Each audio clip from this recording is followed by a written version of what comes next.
Darlington Raceway in South Carolina, the oldest track on the NASCAR circuit. Unknown drivers have come here and left as stars. Today, the Busch Series comes here with a field full of stars, all hoping to capture the checkered flag at one of NASCAR's most colorful and coveted tracks. They had a wild finish here in March. What's the key to winning at Darlington? Simple. Just be tough enough to conquer the track that is too tough to tame.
NBC Sports is live at the track Too Tough to Tame as Denny's presents Busch Series racing from Darlington Raceway in South Carolina. It is a summer scorcher. High temperature in the low 90s, soaring humidity. The only thing hotter, the race for the Busch Series Championship, where the top 5 drivers are separated by just 135 points. Hi everybody, I'm Bill Weber, and on behalf of our entire NBC Race family, we hope you're enjoying a wonderful Labor Day weekend with your family. No day off for these 43 teams. Instead, 200 rough and tough miles on a rugged, worn-out track. Perfect. But for one of these Busch Series regulars to win today, they're going to have to catch and pass a front row that has a distinctive Winston Cup flavor. Let's start up front with Marty Snyder. And Bill, it's been a terribly long dry streak for Kevin Harvick since he went to victory lane in the Busch Series, all of 2 weeks. He did it a couple weeks ago in Michigan, but only half of happy hour yesterday did you practice. Why? Was the car that good? No, we had a barbecue to go to, man. We had to make sure we had a good meal and had plenty of water and drank some Coca-Colas and had all the guys over. So we had to have a barbecue. But no, the car was pretty good yesterday in happy hour. So anytime you can get off the racetrack and take less chances of hitting the wall, you're in good shape. So hopefully we can give honey roasted Reese's and Payday a good ride for their first time. You can get those for the next couple months in your local grocery store. Very good plug. He starts on the pole, the last man to win from the pole at Darlington, Jeff Burton, last year. Matt Yoakum. Jimmy McMurray starts right where he finished back in the spring, and that is second. A good race car, but not a great race car. A lot of changes, Jimmy, but first off, how are you feeling? Ice bags, a lot of water here. The flu any better? No, I just, running the Winston Cup car usually in the morning, I think, helps me a lot, but it's just really hot this weekend, and when you have the flu or don't feel good, it's really tough to be enthusiastic. But the yellow Dodge was really good in happy hour, but just didn't feel like we were good enough to win. So made a few changes and made the same changes in my Cup car this morning, and it seemed to really help. So pretty optimistic about the day. And Michael Waltrip said, what's your prediction? He said slow at the beginning, but really, really fast at the end. He's never led a lap here. He hopes to change that today. Dave Burns. Matt, Brian Vickers finished 7th here in March. He finished 7th last week at Bristol. 2 very difficult tracks, Brian. Does that give you some confidence going into today's race? Yeah, absolutely. Quiet confidence is always important in any athlete, and it gives the confidence in this team in general. The GMAC team's done well this year, and for them to have some good runs always boosts them and helps the pit stops and helps the whole program. And a good qualifying run by the driver helps too. He qualifies outside row 2 and starts there today. Bill? Thanks, Dave. Point leader Scott Riggs starts 16th today with a 28-point margin over second place David Green. Green rolls off 9th. Of the guys 2nd through 10th in the championship standings, 6 of them start in front of Riggs this afternoon. Next, we'll set the stage for tomorrow's Mountain Dew Southern 500 and hear from 4-time Winston Cup champion Jeff Gordon. Denny's presents NASCAR Busch Series racing from Darlington.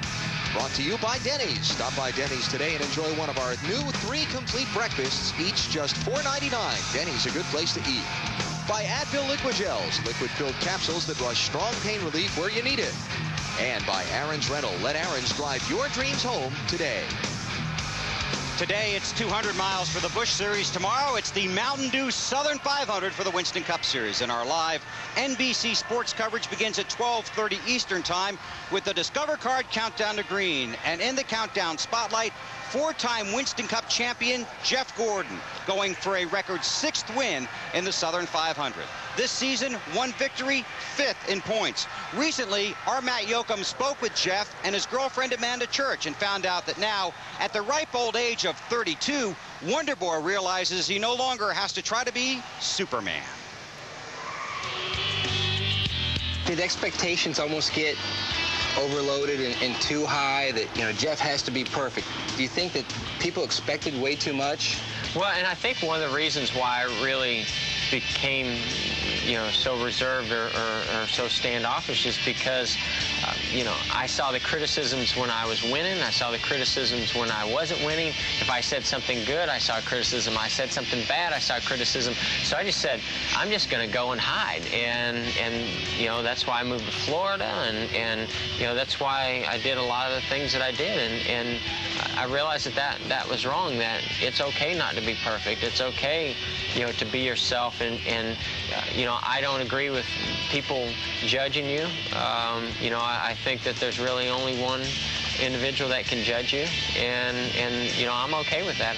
When you pull into a port, they don't expect to see Jeff Gordon at 24 karat.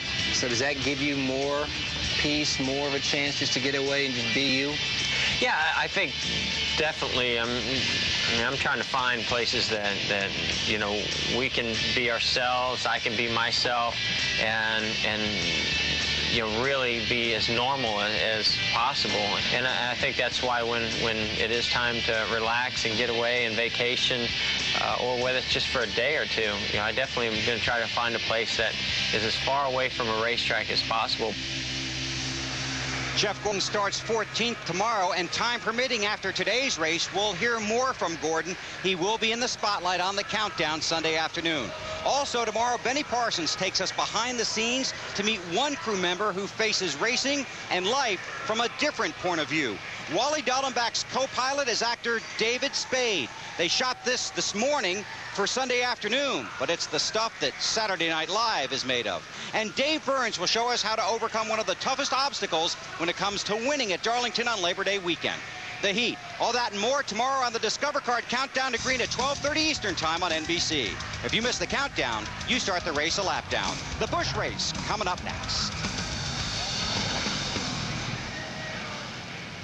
Darlington, South Carolina, temperature in the low 90s and the humidity right there along with it. But here are 3 guys that have a great seat.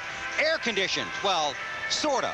To call the race for you, Alan Bestwick, Wally Dallenbach, and Benny Parsons. Bill, thanks. Good afternoon from Darlington. You know, Bristol was last week, yellow flags, crashes, and all that. But after watching Busch Series qualifying yesterday, what kind of race are we going to see today? It was unbelievable.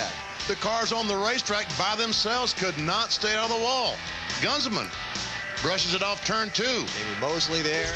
Now let's go to turn 4. The fastest car in practice, Kevin Grubb, off turn 4 in the inside wall. Will have to take a provisional in a backup car. This is Jimmy Kitchens in the 97. Around he goes.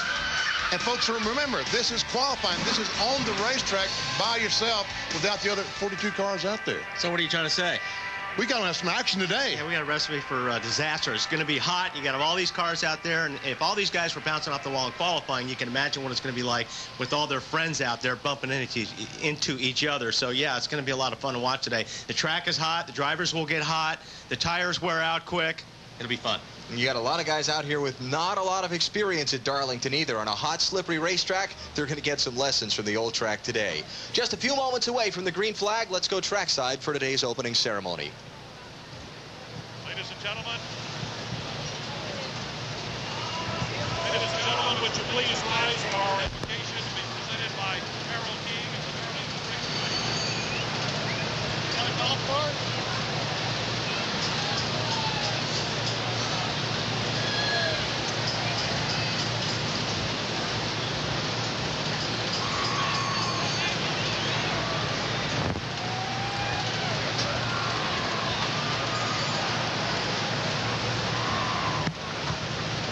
obviously they're having some technical difficulties, not only trackside, but up here. The reason we were quiet when they were quiet, because we lost the power here in the broadcast booth.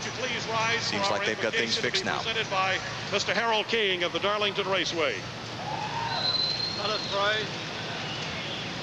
We beseech thee, O Father, to bless this great celebration of an exciting NASCAR race this afternoon and this beautiful sunshine day. We pray divine blessing upon our drivers as they handle these mighty machines around this great oval. Father, we pray for the President of the United States and all of these armed forces that protect us as we enjoy ourselves this day. We offer this prayer in the name of Jesus. Amen. Ladies and gentlemen, would you please remain standing? Our colors being presented by the JROTC Red Fox Battalion of Hartsville High School in Hartsville, South Carolina. Today's flyby will be presented by the Blue Dolphins of Strike Fighter Squadron 203, commanded by Commander K.C. Lady Di. And our national anthem performed by the Grammy-nominated Reunion Records recording artist, New Song.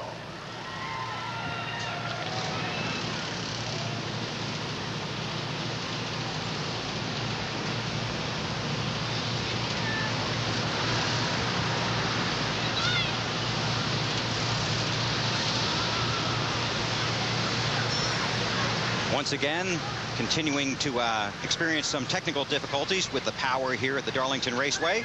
So while they work on that and the ceremonies continue, we'll step aside and bring you back for Busch Series racing here from Darlington Raceway. 200 miles ahead for the NASCAR Busch Series. You're watching NASCAR on NBC. In an age of police, WLIO Lima. We're back at Darlington Raceway. The juice is on. Racetrack getting his problems with the power fixed up, and now trackside, they're ready to get this race underway. World Motorsports, today's Grand Marshal George Koo, Division President for Winn Dixie. Drivers, start your engines.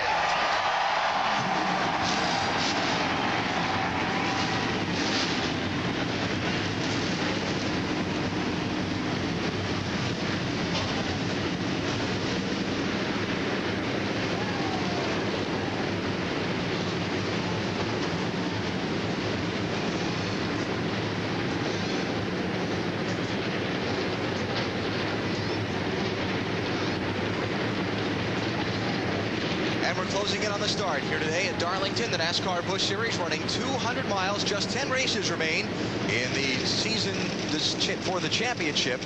And the race for the top spot is very close. Could not be any closer, just about. Between Scott Riggs and David Green, where they were sit 28 points between first and second, and just 135 to Brian Vickers back in fifth. And with 151 points, the maximum swing on the day, any one of those 5 drivers could be leading the championship by the time the checkered flag waves this afternoon. All right, let's take a look at the starting lineup for today's 200-miler. Kevin Harvick on the pole, going to lead the field to the green flag. 3 wins and 10 top 10 finishes in 10 races this season. Jamie McMurray, you saw him finishing second here earlier this season. He's alongside in row 1. Casey Kane, Brian Vickers, and we saw Michael Watt, the winner last week, back in row 3. Kurt Busch's younger brother Kyle in row number 4 in his Darlington debut. And there is the championship leader, Scott Riggs, going to come from way back in row 8 today. And that's way back here. Hard to pass here.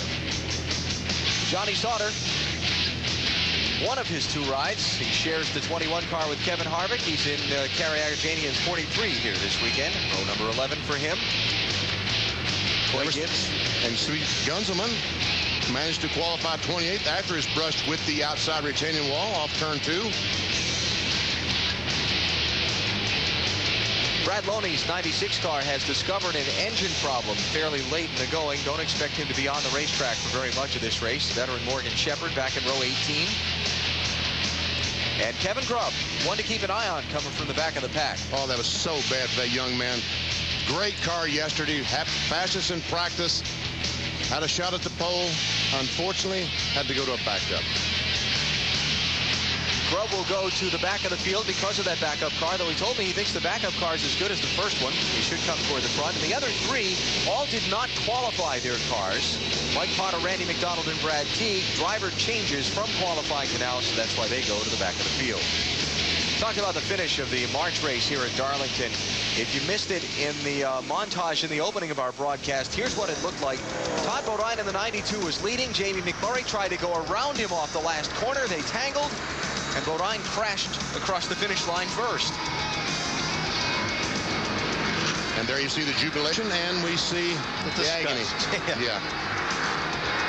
So Todd Bodine, winner here back in March when the NASCAR Busch Series ran 200 miles on this track. Let's get some stories from pit road before we cut them loose and go green. Dave, what you got? Well, Alan, as we've already said, this championship is tight. In the last 12 races, the lead has changed hands 6 times, and David Green has been pursuing for these last 3 races. He is now only 28 points behind Scott Riggs. It was a little closer before, but Riggs been on a roll. In the last 12 races, only 2 times he's finished outside the top 10. Matt? Dave, rookie Kyle Busch nearly won the race back in May at Charlotte, finishing second. Today he starts 8th, which could be good news here in Darlington. The average start of past Darlington winners in the Busch Series, 7.8, rolls off 8th. But today, the biggest key is not racing for the win, it's racing for the finish. He just wants to learn. His first start here in Darlington, crew chief Brian Patty says we want to have all the fenders and doors on it because we want to take this car to Dover later in the year. To Marty Snyder. Been an interesting month for the 26 bunch, Matty. 1 month ago, their team owner Dave Carroll told the team and all the employees that the team would disband at the end of the year. No longer would they race. Then on Friday, we've already talked about the problems for Kevin Grubb. Great car, fastest in practice, wrecks the car during qualifying, have to go to the backup. The backup car then is 7th fastest in the happy hour practice. They're very confident they can come from the back to the front today. Bill? Marty, I'll be watching from right here on pit road. I've got everything you could want. Monitors, scoring, covered, out of the sun, and I think I'll probably have a lot of company right here as this race goes along, because in addition to all the Busch teams watching what goes on the racetrack, a lot of the Winston Cup teams will be watching, especially for tire wear. The #1 factor when you come to Darlington. When do you want to put new tires on your car if you're a driver? Usually on lap 2. When the caution comes out, these guys will come in, but they're limited by the amount of sets of tires they can get. Tomorrow, that's not a problem. Tire wear a big factor at Darlington. 43 teams today, and the 43 racing tomorrow. Watching today from pit road. Alan. All right, Bill, thanks. Imagine that. We'll not be talking about gasoline this afternoon. We'll be talking about tires instead, because the tires will not last nearly as long as the gasoline. Yeah, these tires hardly feel good for 1 lap around this racetrack, and it just gets worse and worse. Track measures just over 1.3 miles around, so to get the 200-mile distance, it's 147 laps today. Pit window, I like that. Every caution. Yes. Every caution. You are allowed to change 3 sets of tires under the yellow flag here. All you want under the green, but you're allowed to change 3 sets under the yellow. So if there's a caution 20 laps in, we're going to see everybody on pit road. 10 laps, probably. It's hot. Check it out. 93 degrees. The track temperature, 125. Doesn't show humidity, but I'll guarantee you it's up there. So the heat index is well over 100 degrees, I would think. We've got 7 guys in the field today making their first ever NASCAR Busch Series start at Darlington. Most of them their first ever start at Darlington. What's it going to be like for them? Well, that's a tough place to start a Busch career, or any career here at Darlington. It's a hard racetrack. It's a fun racetrack because if you like to slide a race car, this is, like I said, this is a dream. And you see the patches in the asphalt there, and that has presented some problems for the guys, because you talk about sliding the car through the old asphalt. When they hit the new, all of a sudden they get some grip, so they go from sliding to grip to sliding to grip. NASCAR race director David Hoots admonishing the teams through their spotters on the roof that racing the racetrack is key here at Darlington. And it really is. You can't race the other cars nearly as much. You just got to keep your car under control and off the wall. We talked about it in final practice. It used to be, if you're a rookie driver here, you had to take a special test around this racetrack before you could even go out and qualify. Do they do that for the Busch cars, though? No. It's just a cut cars. Resume thing. You have to have a resume proving you've raced enough other places to be qualified to run here. Good crowd here today at Darlington, and they're on their feet as the pace car is off, and we're set to begin the Winn Dixie 200 for the NASCAR Busch Series.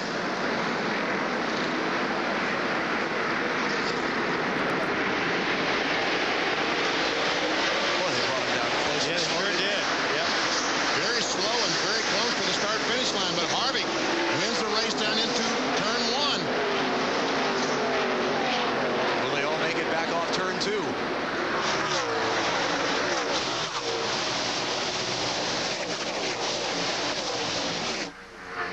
Harvick leads. Jamie McMurray is second. Casey Kane third. Ryan Vickers fourth. And Shane Neal slides in fifth. First challenge going to be for third spot. Here comes Vickers in the 5. The 19-year-old from Thomasville, North Carolina, who got his first NASCAR Busch Series win just a couple of weeks ago in Indianapolis. You know, I think, too, this is a place, and I don't know if I could really back this up proof, but you start with low tire pressures, and you go down into the corner at the start of the race, and you can really, I think, abuse the tires because you are on those low pressures. It takes a while to get the pressures out. That's what a lot of the crew chiefs tell their drivers. Remember, be easy on those tires the first couple laps. Leslie, these things got to last 50, 60 laps, and you can kill them the first 2 or 3 laps. Change for fourth place. Shane Neal in the white 48 by Casey Kane for the spot. Here comes Greg Biffle driving the 7 this week for Joe Nemechek.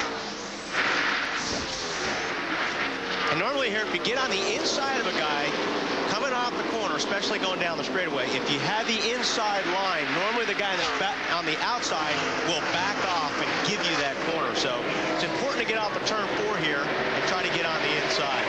Hamilton Jr. got off turn 4, 25 car, picking up a spot on Michael Waltrip. 7th place. This is on board Michael Waltrip, last weekend's winner at Bristol. And if you don't back off, then the guy on the inside is going to slide up the racetrack into you, and then you're going to become a sandwich against the wall. He's going to hit you, you're going to hit the wall. Waltrip in 8th place here.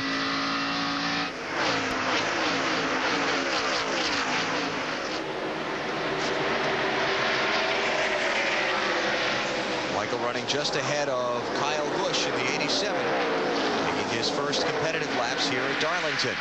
Jamie McMurray is closing in on the back of Kevin Harvick. Last time by was about a 1/10 of a second faster. We saw Jamie at the start not feeling well, but BP and I have talked about this before. The best medicine, if you're not feeling well, is to get in that race car. But takes your mind off. Let me ask you this. If you're Chip Ganassi, the owner of his Winston Cup car, and you know he's got to run one of the most physically demanding races of the season tomorrow in the Southern 500, why are you letting him race today? Wouldn't you maybe ask him to reconsider? Well, he probably did, but you know, I mean, Jamie gets around this racetrack really well. I think there's also the consideration of the yellow team. The sponsors, you know, they want them in the race. They want Jamie in the race car, so I don't think it's as easy as just asking them to step aside. Jason Keller in the 57, one of the championship contenders, back there fighting with Ron Hornaday for the 18th and 19th spots. Hornaday in the 2. Interesting you use the word fighting, because that's what it was off turn 2 last lap. Almost got together, and all 4 cars, those 4 cars there running nose to tail, they were side by side, all jammed up. Luckily, they were able to get to the corner without any damage. Lapping cars at lap 6. There's Tim Fiedel in the 12 car, and Casey Atwood in the Navy, number 14. Yep. And Ashton Lewis in the 46, also trying to move up through some of this group. Find out more on NASCAR at NBCSports.com. BP has an in-depth look at tomorrow's Mountain Dew Southern 500, and I'll offer a thought or two there on what's been going on with Kurt Busch this week. NBCSports.com. And there's been a lot going on with Kurt Busch this week. Jamie McMurray in the 1. Making some ground up. Trying to track down Kevin Harvick for the race lead.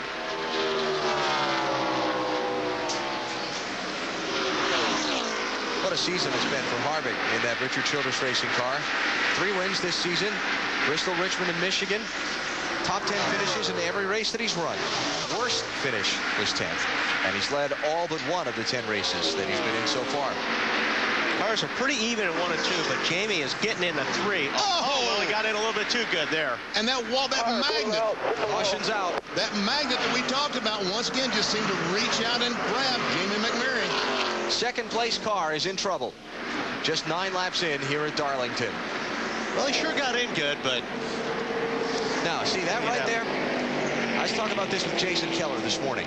There's a fine line. All right, how bad's it right side, Chris? It's pretty flat, and it's towed out pretty bad.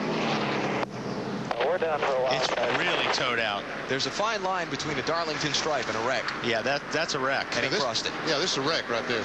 Oof. all of a sudden, the car just veered to the right. It got a little bit loose, and he steered it back into the back of the car, or what? But all of a sudden, the car just veered to the right. Another shot. Yeah, watch the nose of the car. He may have got up under the... No.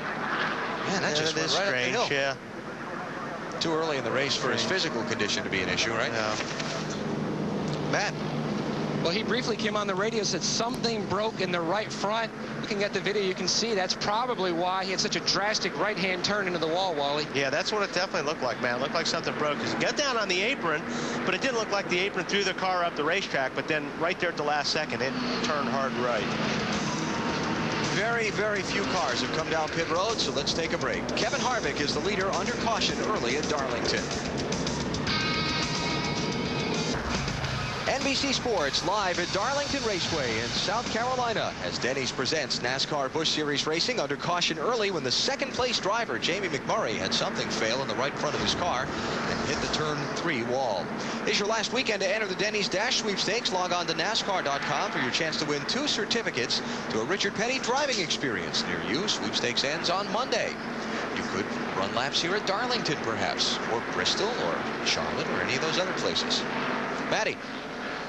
Well, Joe Nemechek talking to Tony Liberati, helping out the 7 team this weekend. Joe, the co-car owner of the 7, a little bit of radio trouble too. Joe, why did he pit? Did he get into some oil, maybe some damage? Yeah, he's saying there's oil out on the track, and when that caution come out, he slid through it and hit the wall.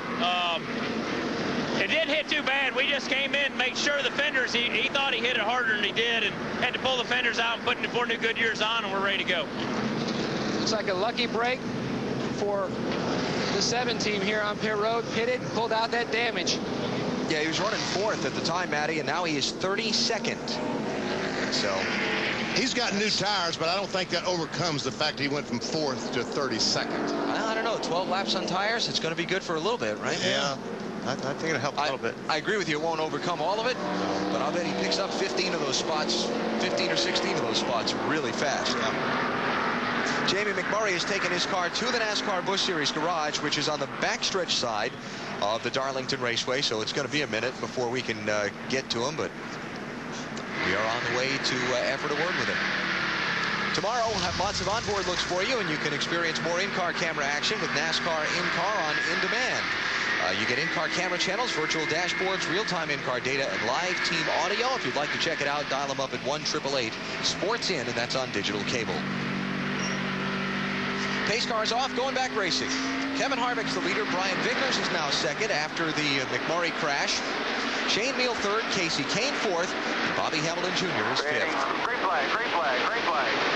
And there you see a restart line across the racetrack. It tells you when the drivers are able to start accelerating to get this thing back underway. And Bobby Hamilton Jr., the 25 car, quickly takes over that 3rd spot from Casey Kane. Nice little move. So Hamilton Jr. started back in 10th position. He's up to 3rd, just 13 laps in. Gave you the top 5. David Green is up to 6th on that restart. Casey Mears is 7th. Kyle Busch is 8th. Stacy Compton is 9th. And Joey Clanton runs in 10th spot. One of the rookie drivers, Clanton, is making his Busch Series debut here. Well, we're talking about Biffle. He started 32nd, first lap, 23rd. Yeah. So, yeah, tires make a little difference. He's Superman right now. Here's Hamilton Jr. working on Brian Vickers. This is the race for 2nd spot. And Hamilton Jr. on that 25 car is looking like Superman right now. Appears to be faster than the other 2 cars.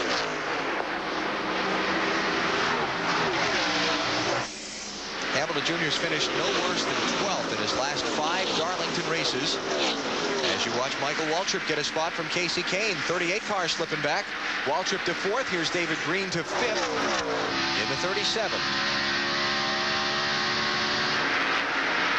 Dave, what's going on with the 38, you know? Long discussion between Casey Kane and his crew even before this caution about what the car was doing, pushing the front, but it's loose in the back. Not sure.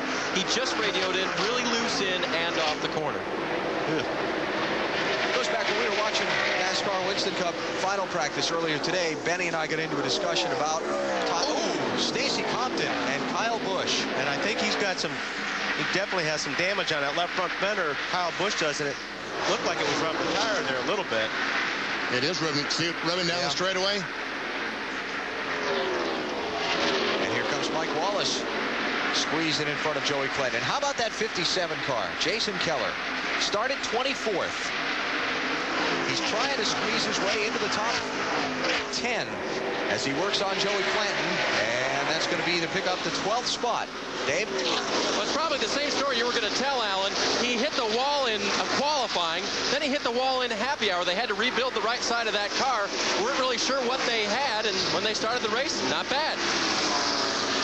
So Jason Keller, despite the damage to his car from the 2 wrecks yesterday, moving up now to the 12th position. And look who's coming right behind him. Look at the guy down low. That's Greg Biffle. Yeah, you're 15 cars. I think he's 16, 17 cars up now. Fresh tires at Darlington are everything.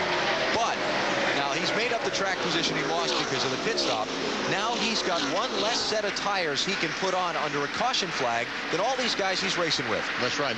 He hopes now that this thing goes green long enough for all these cars to make a green flag stop. He can make a green flag stop and get back in sequence with the other cars. If you're new to NASCAR, as a cost-saving measure, NASCAR limits Busch Series teams to how many sets of tires you can put on under the caution. They're $1,500 a set, just about. So if you only allow them to change three sets of tires under caution versus 5 or 6 that they might, you've saved the teams half their tire bill. The downside to that is, if you're Biffle, you've already used one, and like we talked about before. Yeah, the downside of that is if you're a driver, you don't like that rule at all. You want tires every chance you can get. Especially here. So Biffle around Jason Keller, and that'll put him up to 11th, check that, up to 12th from 32nd. About to go by Mike Wallace in the 4 car, and does. So put him up to 11th spot. Okay, so we restarted at lap 13, and this is lap 20 they've just completed. And he's gone from 32nd to 11th. How about that?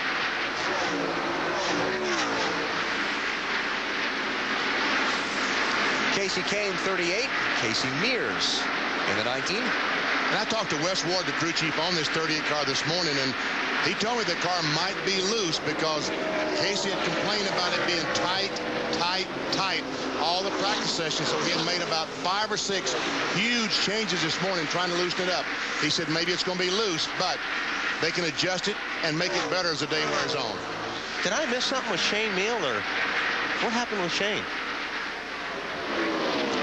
Back at 36th spot. He is suddenly showing a lap down. Started 7th. Let's follow up on that. He's a lap down already. Yeah, but we'll follow up in just a moment. Here's the race for 3rd. Michael Waltrip seems to have it on track now as he closes in on Bobby Hamilton Jr. for that spot. Going by Jamie Mosley, and Michael catches him in a tough spot. And see how much distance that Hamilton Jr. was able to put on Michael because of where they passed that slower car. Well, that's another spot up in 3 and 4 that if you have a car underneath you, it really slows the car down up on the high side. If you want to pass a guy, if you can get underneath him in 3 and 4, normally the guy up on the top lane has to back off the gas. Jamie McMurray is like what I said. I keep mixing that up, don't I? Turn 2. Turn 2. That's what I meant to say. Let's hear from a guy who knows which wall was turn 3s because he hit a little while ago, Matty. And Jimmy McMurray has already changed into his civilian clothes. You said on the radio you thought something might have broke on that right front. Did they find anything, Jamie? Well, there's a lot of stuff broke now, but I don't know what happened. I don't know if somebody said there might have been oil, but this guy down there and started to turn and then just quit. I thought a tire went flat, but they said it still had air in it. So really bad day. We just kind of cruised around behind Kevin. He was driving pretty hard to stay up there, and I just gonna let it ride for a while until the tires got old, but that's the way it goes. So McMurray out.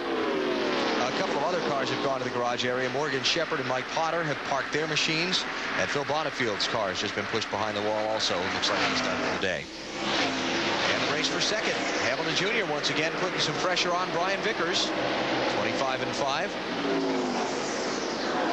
Hamilton Jr. kind of got the ire of his fellow competitors up a few weeks back. Remember at Chicagoland Speedway, he came out with that stuff about, yeah, we want to put our foot on their necks and put their face in the mud and just kick them and stomp them while they're down and just beat the competition into the ground. And I talked with him about that earlier, and he said, hey, you know what? I'm just trying to have some fun and mess around a little bit, and if they're more concerned about what I'm saying than what their race car's doing, then that's an advantage to me. Yep. He was talking about the NASCAR Winston Cup drivers called the Bushwhackers that come in and run on these support events, and most of the time win, a lot of the time win. So Hamilton Jr. running in third now, behind Brian Vickers and Kevin Harvick. Harvick out in front. He's led all the way so far here at Darlington.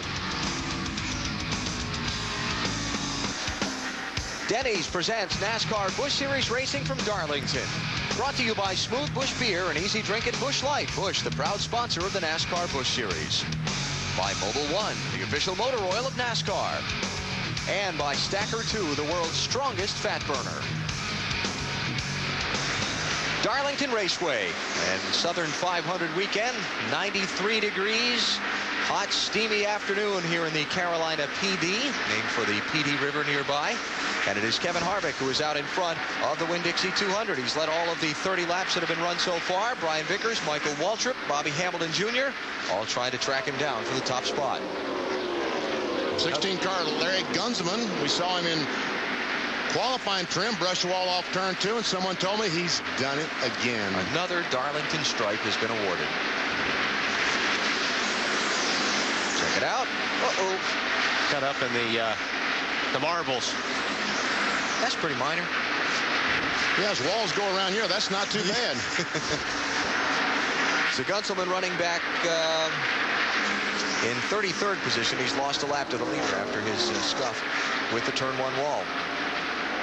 Ron Hornaday, Mike Wallace going to come by Gunzelman. Hornaday in the 2 is running in 14th spot, and Mike Wallace in 15th. And Scott Wimmer right behind him in the 23 in 16th. Harvick, Vickers, Michael Waltrip, first, second, and third.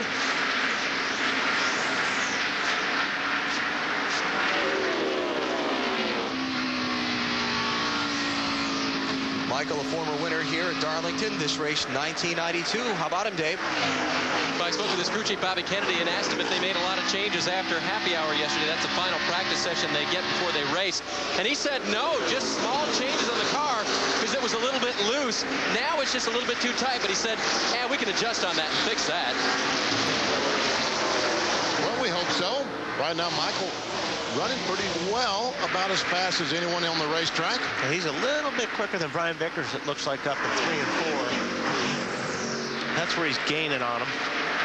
Kyle Busch, the 87 car, going by the 77 of Brad Teague. That Brad not on the lead lap.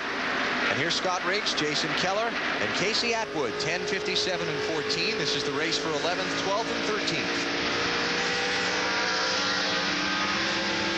Scott's not going to open up that bottom lane. Championship leader, Dave, just outside the top 10.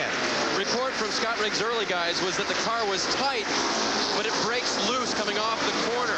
That appears not to have gotten any worse because he hadn't said anything more about that. One thing they did check, right rear fender damage from getting into the wall. They thought that that was okay after being viewed from the spotter, and they left him on the track. Trying to get down there now, isn't he?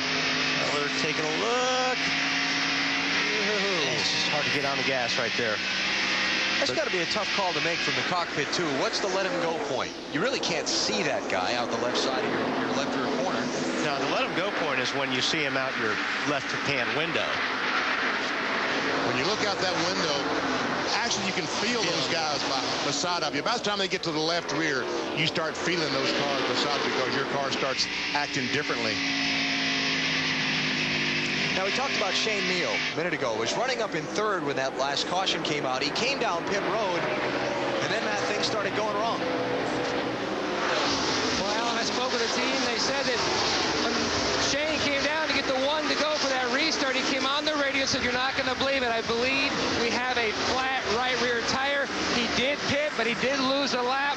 He's just going to try to fight his way back. A very strong race car earlier in the race, a great qualifying effort, just trying to close the deal now, get back on pace here and try to end the day with a good note. So instead of running third on the lead lap, he's back in 27th place, and he's the first car one lap down. And that's a shame for Shane Neal. Kevin Harvick, Brian Vickers, Michael Waltrip, Bobby Hamilton Jr., and Greg Biffle. Now your top 5. Darlington Raceway, South Carolina, and the NASCAR Busch Series live on NBC today. Tomorrow, it's the 54th running of the Mountain Dew Southern 500. And coverage begins with Discover Card Countdown to Green at 12:30 Eastern Time here on NBC. The Labor Day weekend running of the Southern 500 for the last time. The race moving back to the second to last race of the season. Should be an interesting one. And look us up tomorrow on our Wendy's race menu. Man, I'll tell you what, a Frosty would be good right now. There it is. Michael Waltrip moved into second. Now he moves into first, takes the lead at turn 1. Kevin Harvick just pretty much moved over and let him have that.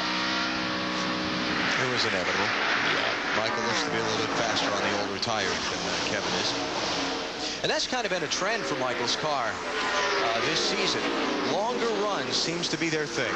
He's also running a lot higher than these other cars. You see that entry into turn 3, how much higher he was than Kevin Harvick, all these other cars? Harvick's going to give up second spot and third spot. And Biffle has moved into the 4th spot. Now up to third as Harvick moves. Has Harvick got a problem? Here goes Hamilton Jr. by him. I think Harvick is just off his tires. That's a lot of ground to give up in a lap.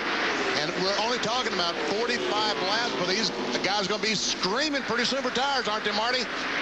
Yeah, they're screaming right now, BP, and they asked Kevin what's wrong, and is everything okay? He said, I don't know, it just went in and went crazy, so he kind of let those guys go past him, but the car has gotten really tight for Kevin Harvick, and like all the drivers on pit road, BP, you'd be doing it too. You're screaming for those 4 new tires. Oh, yes. Give me some rubber. Race for second, Brian Vickers in the 5, and how about Greg Biffle? And the 96 car brushes the wall as Vickers is going by, and the 7 car in the second spot, Matt. And Benny Joe Nemechek, the owner, leaned down and said, he is really flying now. Remember, they had to pit early. Fresh tires. Sorry, Matty. Almost crashed out turn 4.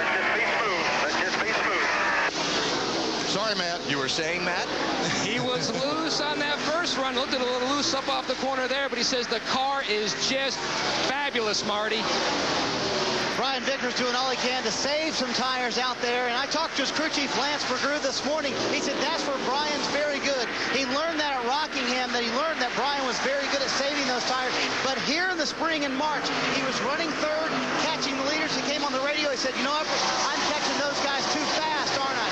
I'll slow down a little bit, save a little bit of tires. This kid at 19 years old really knows how to work a race car here at these tough racetracks.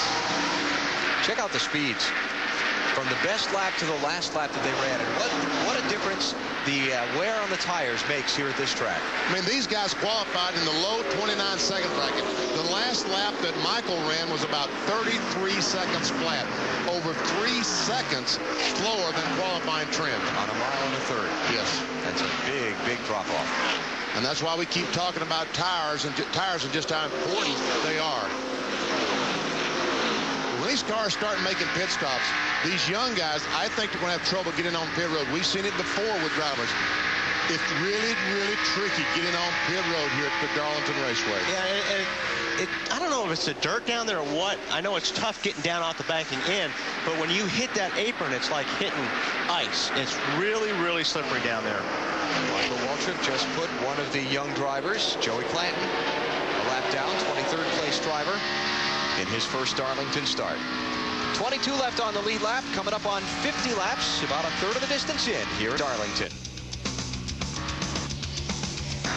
NBC Sports live in Darlington, South Carolina at the track Too Tough to Tame as Denny's presents NASCAR Busch Series Racing from Darlington. One end of the racetrack narrower than the other. See that pond up in the upper left? That's Ramsey's Minnow Pond. When they built the racetrack in 1950, they couldn't infringe on the Ramsey's Pond, so they had to build that end of the racetrack more narrow than the other. And that's the end that you enter pit road. And I'm telling you, these guys, when they start making these pit stops, it really matters something. So you come off the racetrack here, it's banked 23 degrees. Then on the apron of the speedway, and we're going to see guys miss pit road and go out that way and have to come back around again, and you just lost yourself a lap. And the other thing is that they've moved the pit road speed line farther out here at Darlington. Here comes Kevin Harvick. Right there, that line he just crossed, that's where pit road speed begins now. Something we're seeing out of NASCAR at every racetrack. Uh-oh. Oh, no. Caution's out. Caution's out. Caution's out. Caution's out. Is Harvick going to lose a lap? Going through. He's going to speed through pit road and try and beat Michael Waltrip back around. You're okay. You're going through. You crossed it right there. Yeah, you already crossed the line, so. He just got out ahead of the pace car there. So Kevin Harvick avoids disaster. If that caution had been a lap later. Well, it still cost him. Not as bad, but right. Cost him a lot of spots there. That was Brad Loney in the 96 car who had the smoke coming out the engine. They had problems that they discovered before the race started. Didn't think they'd run too many laps. They got a few more than they bargained for, I think. About a third of the race.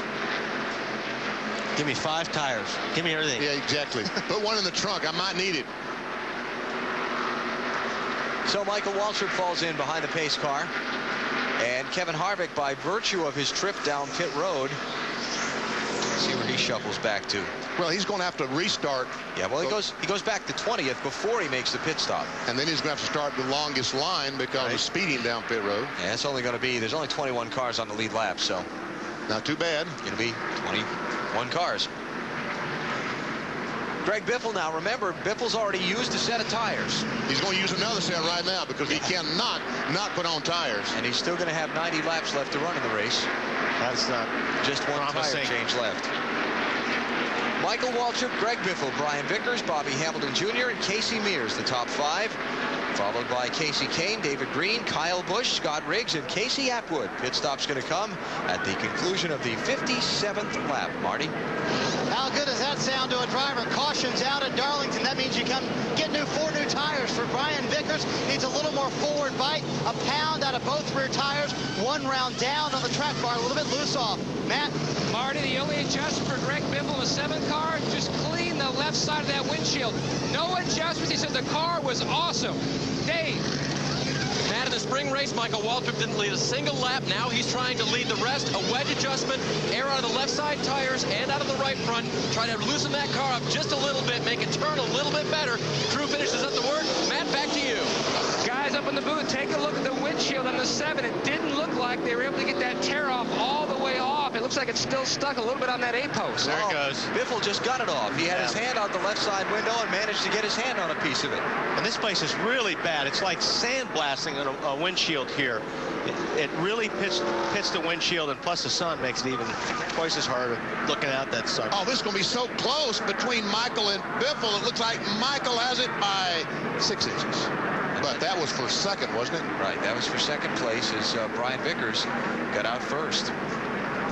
So new leader here at Darlington. Greg Biffle, though, avoids trouble, gets that hung-up windshield tear off out of his way.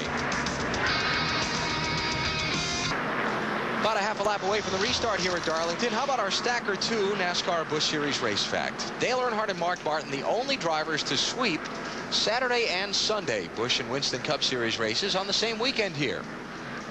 We were talking about, Earnhardt obviously drove for himself in the NASCAR Busch Series. Mark Martin drove for Jack Roush. And we were talking how long it had been since Jack Roush did not have an entry in the NASCAR Busch Series race here at Darlington.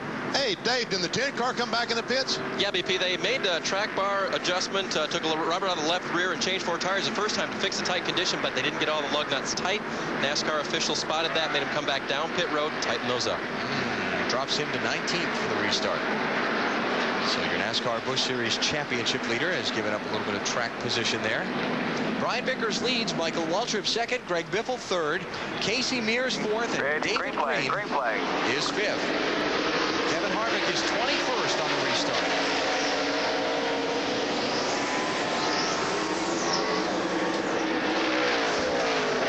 Oh, Clanton, the 27 just pulls up right in front of Michael Waltrip. Meanwhile, in the back, it's also a mess. And what do we say, Wally? Cautions, breed caution. Especially here. Well, let's see what happens when Michael gets back to Joey Clanton. Yeah, he won't be very patient with him. Yeah. That's why I said when you're down on that low lane, you got to give the guy the lane. You cannot run side by side off there if you're up high.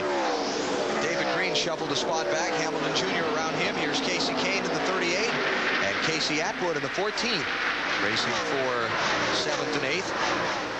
Give it to Kane. And Brian Vickers out in front for the first time in this race. And here comes Mikey.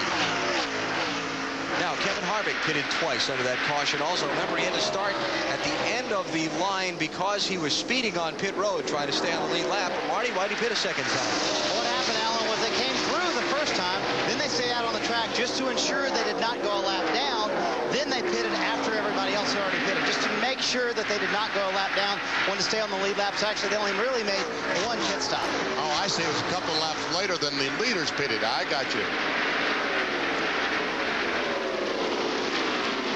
Now up in 20th spot after leading the opening 43 laps of this race. Mike Wallace is who he's working on for a spot. And he looks at all that traffic in front of him and he says, man, what in the world am I doing back here? Oh, man, 3 wide in turn 1? That never works. Never, ever. 2 wide, no. Sometimes, 10% of the time. 3 never works. Yeah, some of these guys making their first Darlington start are getting a lesson, and the leaders are having to work around it very carefully in traffic. But boy, they are getting a lesson on how tough this track is. Yeah, they may not want to be race car drivers anymore after this.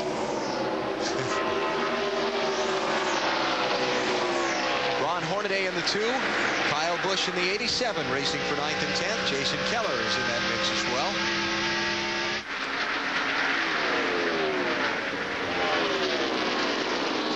Looks like they worked on that left front fender of Kyle Busch's car. Pulled back out. They must have worked under a pit stop. Or maybe in Stacy Compton a lot earlier. Ron Hornaday, 3rd place in the championship. Just 97 points behind leader Scott Riggs. Marty? Nice little battle going on there between Hornaday and Kyle Busch out there on the racetrack. Hornaday car a little bit tight on that last run, but Kyle Busch, this kid is amazing, isn't he? 18 years old and only his 3rd NASCAR Busch Series start. Came here and tested 2 weeks ago, and at the help of Joe Nemechek, who's one of the great teachers of telling guys how to get around a racetrack, Joe took him out in a rental car around this place, showed him some marks, showed him how to get into the corners, off of the corners, and Kyle said that really helped him in the test here. They felt very comfortable. Ran over 300 miles at this test here in 2 days. Well, he just made a picture-perfect pass. It's a nice pass off of 4. And we talked with Kyle earlier this weekend about what it was going to be like for him in his first outing at Darlington today. We treat the racetrack with respect. You know, it's got a lot of history here. And not only that, it's a hard track to get around, too. The pavement's pretty old, but, you know, we just come out here looking for a solid effort and just getting some laps in and some experience. Get ready for next year. That's what it's all about. And he's doing good so far. Making some great moves and getting some great experience. He's up to 9th place right now. Let's look a little farther ahead. At the race for 3rd, Hamilton Jr. in the 25, starting to put a little pressure on Biffle. He's got it. Catch the wall again. He almost did. I think Biffle got the 7 car loose sideways off the corner. And when he had to back off the throttle to save it, that's when Hamilton Jr. just drove alongside of him. Looks like Casey Mears' car is working pretty good. Uh-oh, we got trouble. Trouble. 2 cars in the wall. 68 is Rick Markle. The 0 is Jason White. Caution flag is out.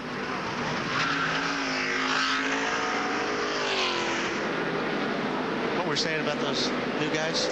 Well, Jason in the 0 is in his 2nd Busch Series start, and Markle in the 68 is in his Darlington debut. So yeah, how do you like it so far? Yeah. And Joey Clam, the 27 car, got his lap back, so his perseverance paid off. Looks like somebody got on top of that car. Sure does. It might have been that one.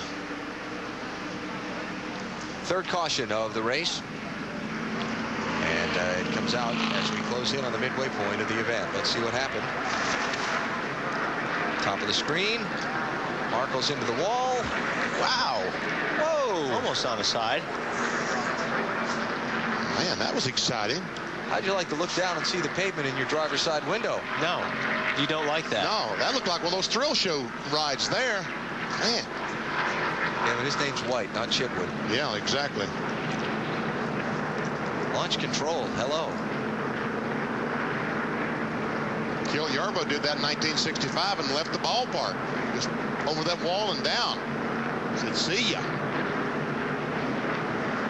Okay. Did you ever go out of the ballpark, BP?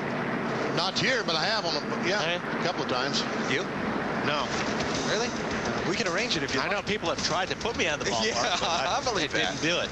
Brian Vickers leads under caution. On NBC in Darlington, South Carolina, as Denny's presents NASCAR Busch Series Racing. Under caution for the third time in the race after Rick Markle and Jason White were involved in a crash up in turn 4. By the way, Jason White, driver of the Zero, has been invited to the Big Blue Truck at the end of the festivities. Why? I guess because of his involvement in that particular incident. That's all you can say? Wow. Still cleaning up. Only a couple of the leaders pitted, so let's take advantage of the extended caution for another break. We'll be back to Darlington. Lap away from the restart here at Darlington today as we will hit the halfway point of this 200-miler for the NASCAR Busch Series. Coming to NBC Tuesdays, Emmy Award winners John LaRoquette and Christine Baranski star in Happy Family. They want an empty nest, but their kids have other plans. That's Happy Family coming to NBC Tuesdays in 2 weeks. Oh, yeah. That's us, right? Happy family. Seems like Alan talking a lot today. Seems like he's talking more than normal. I mean, I got that impression, yeah.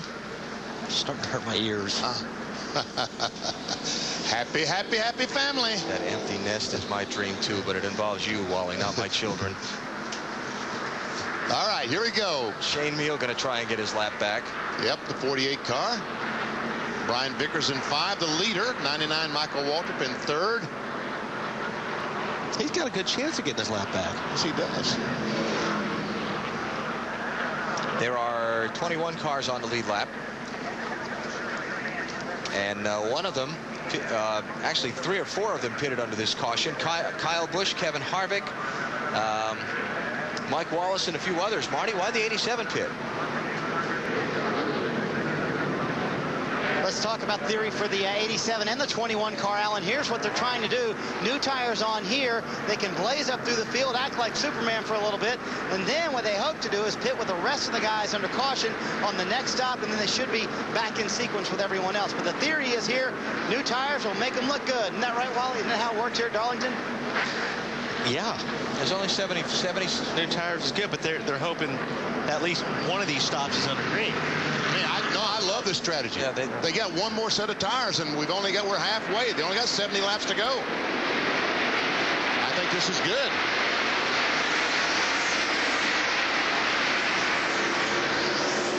Shane Mill did not get in front of Brian Vickers. Oh, he may right here go. Easy up, burn up. Yes. His corner.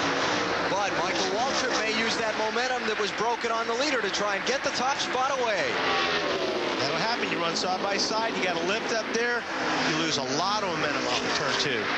And Bobby Hamilton in the 25 car, the Marines, is trying to march into the 2nd spot. Could not quite make it. Oh, Greg Biffle, inside wall, front straightaway. Caution's out.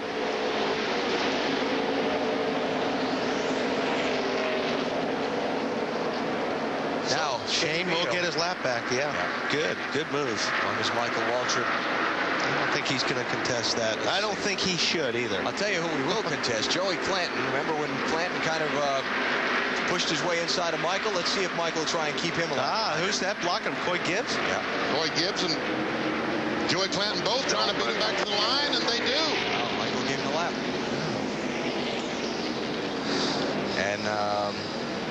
And see, that's why the NASCAR is so hesitant to move that equipment, because they had a... Greg, you're dropping a bunch of oil. I wonder if Michael did that because he didn't want him on the inside on the restarts. I was thinking Coy Gibbs or Ashton Lewis were 2 of those other guys that were back there. Truck's right behind you. Just go ahead and get out right there. Hey, that was a good job while we was here, bud. But also, the crashed car is sitting off turn 4, and Michael may not have been wanting to race anybody back. Yeah, exactly. Get the field slowed down and under control. Yeah, that was good. Get the safety workers moving toward the crashed car. This one takes a while to unfold. He's on the apron of the racetrack right there. That's not good.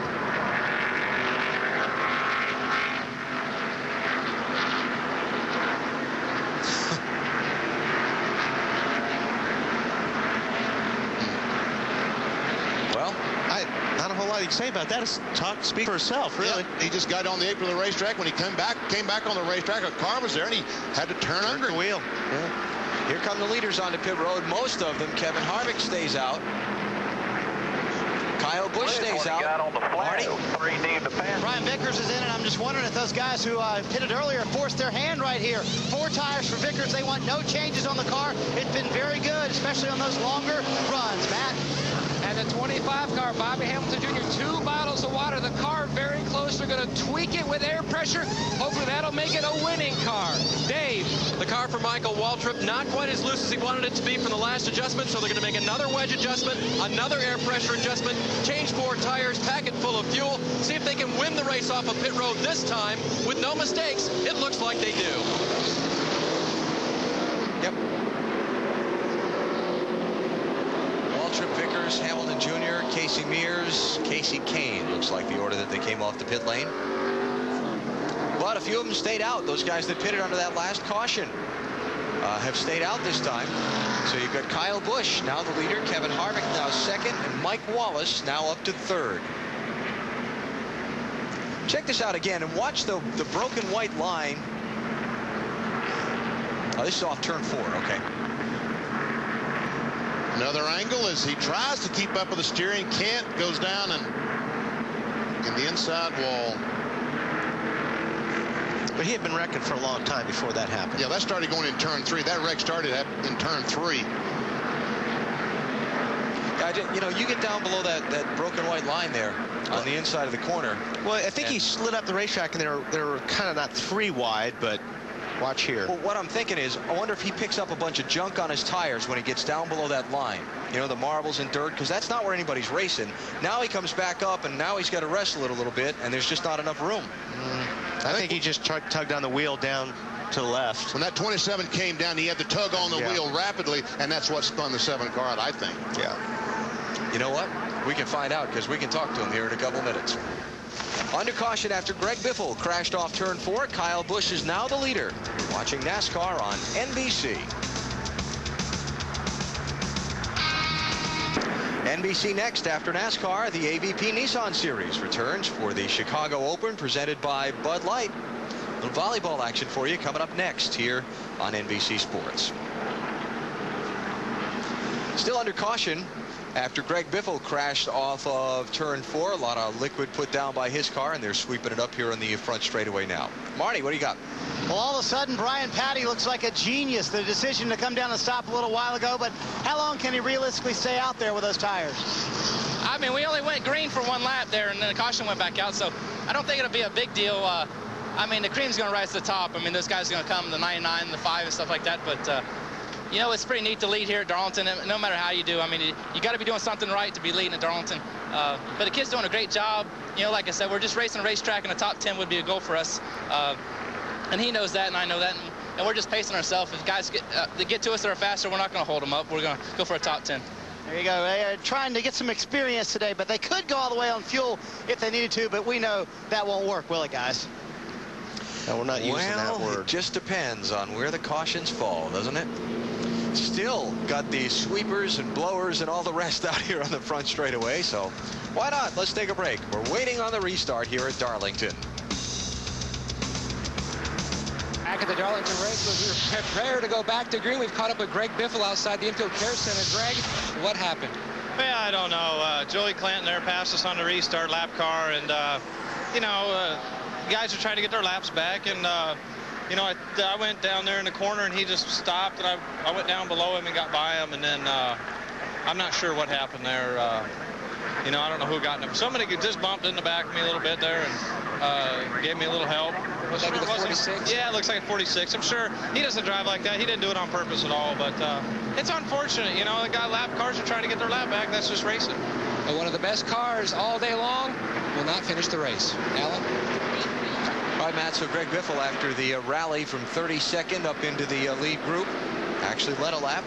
But now he is in the garage along with a lot of other cars, 14 behind the wall. And Wally, I don't know that I've ever seen slow cars not pull up beside the leader to restart. That's what I was thinking earlier about. Maybe that's what Michael decided to do, because boy, it's nice having that racetrack on the bottom open on these restarts here at Darlington.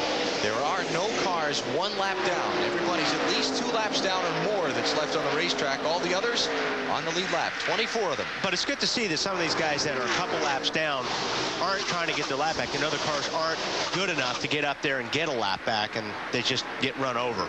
Kyle Busch leads. Kevin Harvick is second. Mike Wallace is third. Joey Clanton is fourth. Ashton Lewis is fifth. Non-stop under that caution. Lead. 21's got the track position. Kyle, you're supposed to back off now. Attaboy. Not wise to drive down and turn one at Darlington side by side. Here comes Mike Wallace trying to get another spot. Marty? Brian Patty came on the radio during that caution and said, listen, the 21 car is going to be a little bit faster than you. Just let him go, be patient, ride behind him, and learn some things. Good idea. Mike Wallace, Joey Clanton racing for third. Clanton just taking that spot away from Wallace.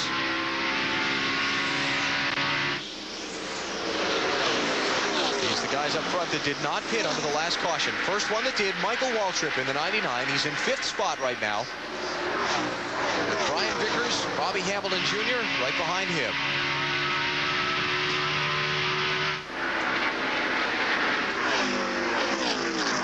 It's a nice run for Mike Wallace. Yeah, they got up front with a little pit strategy, but he's been hanging in there just outside the top 10 all day. I talked to Mike and Tony Lambert, the crew chief, this morning, and they had high hopes for today's race. Felt like they had a car capable of running up front.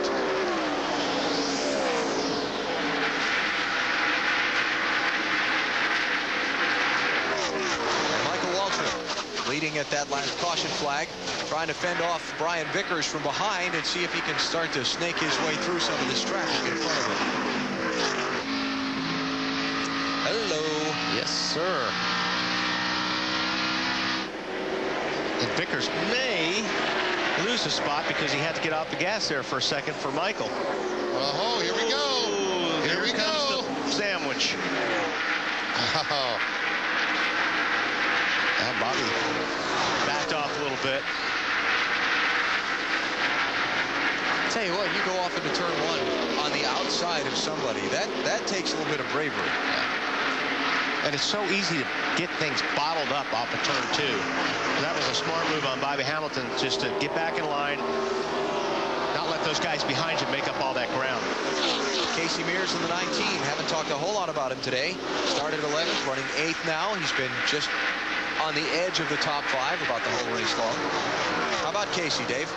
The last time they came in, the car was tight. It's been tight all day long. They made an air pressure adjustment to try to fix it. It's funny, according to crew chief Patrick Donahue, who said every time Casey goes and drives his Winston Cup car and then comes back over here, his Busch car is always tight. So we fight that all day long. They're fighting it today. Yeah, I think it's a great call by Chip Ganassi to try and get Casey Mears more experience. Remember, Casey was not running these Busch Series races to start the year, and they just came to the conclusion that the kid needed more seat time. I agree with him. I thought it was a great move, and that's proven to be a great move. He's locked up in this fight now. And see, whatever happens here, if Bobby Hamilton gets under Vickers or whatever, Casey will probably be able to take the spot as well, just because these cars get so bottled up. Hamilton just not quite able to keep that car up beside Brian Vickers. Just can't keep that momentum going when he tries to go on the bottom of the racetrack like Brian can up on top.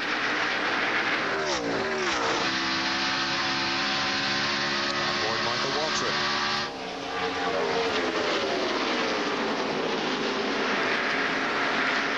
Michael running in 5th spot now, trying to take 4th away from Mike Wallace, Dave.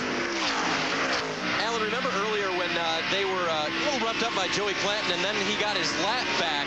Well, there was some discussion down in the 99 pit about that, and crew chief Bobby Kennedy said, let's head on down there to the 27 and say, hey, we gave you your lap back. How about next time you're around us, you give us a little room? Well, the guy they sent down to give that message is the car chief, Gary Baxter. He's not the youngest guy in the team, 45 years old today, and a little huffing and puffing when he got back. Marty? And right behind him, Brian Vickers trying to pass Michael Waltrip, and they're preaching patience to him because they think that the 99 is holding the 5 up. Don't be too impatient. You take a peek down the front front stretch, just ride behind him and wait for an opportunity. Don't force the opportunity. Easy to do that here at Darlington, isn't it, Wally? Trying to force a pass. Yeah, you can't force it. You have to, like I said earlier, you have to be able to get up beside the guy getting off the corner, whether it's 2 or 4, and present your nose to the door, and that's how you do it. But Michael's running a pretty good line right now. It'll be hard to do. Now these cars have caught Joey Clanton, and this is a battle for the 3rd position. Now Mike Wallace had to back off a little bit, open the door for Michael Waltrip, and there he goes. And if you're Wallace, there's a certain point where you say, okay, I'm going to get past, but I got to find a way to get back in line without losing more position. Well, here's the problem. Like I said, you have to jump out of the throttle, and if you're like Vickers, these guys behind him, they can capitalize on that, because if you get out of the throttle here just a little bit to give that guy the space, you lose 3 or 4 spots. So a lap ago, Mike Wallace was 4th. Now he's going to be 7th, 8th, 7th. And Michael Waltrip quickly threw Joey Clanton. Maybe that was the payback for the discussion earlier when the car chief was sent puffing down the pit road. How about it, Matt? And he's just trying to hang on to a very, very loose race car, Joey Clanton is. He says the car is just all over the place, but then again, it has been loose all day. They've tried to work on that. They haven't made a whole lot of progress, Alan.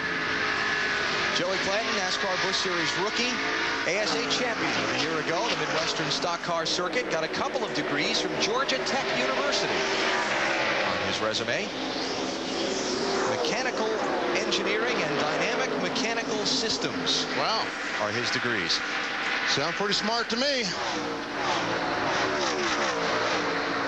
Joey said it took me a little longer to get those degrees than most normal people going to college, but that's because I was trying to race and go to Georgia Tech at the same time. That wouldn't be a problem. It would be a problem for me just to go to Georgia Tech. Forget about the racing. Man, hang on, Mike Wallace. Loose.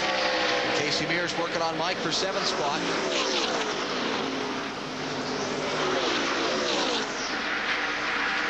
Nothing happening up front. Kevin Harvick and Kyle Busch holding down the top 2 spots. Pretty good gap. Back to now 3rd place Michael Waltrip. 51 laps to go. You're watching NASCAR on NBC. Denny's presents NASCAR Busch Series Racing from Darlington. Brought to you by Denny's. Stop by Denny's today and enjoy one of our new 3 complete breakfasts, each just $4.99. Denny's, a good place to eat. By Supercuts. When it comes to hair, we know how it is. And by Sears. Sears, good life, great price. 47 laps to go here at Darlington today in the Winn Dixie 200. You're looking at Kevin Harvick, the race leader. He's led the most laps today, was out in front for the opening 43 laps, then got shuffled back into the field, and he reclaimed the top spot from Kyle Busch just after a restart at lap 84. Let's take you through the field, update you on how everyone on the lead lap is progressing at this point, starting with Marty. And Alan, since he's reclaimed the lead, Kevin Harvick, he has been on a roll, just trying to roll away from the field, get away from everyone. Tire management, that's all you need to worry about. As crew chief Butch Hilton says, Harvick doing very well out front. Right behind him, Kyle Busch, the youngster. His father Tom is spotting, brother Kurt watching on. They said follow the 21. He's a little bit loose into turn 1. Dave? Last radio transmission to Michael Waltrip. Marty, 50 to go. Be gentle with your tires. Take care of those babies. Marty, back to you. Only thing they're saying to Brian Vickers right now, just be patient. Remember, they're better on the longer run. Currently is in 4th position right now for Brian. They've had 2 top 10s in the last 3 races. Matty?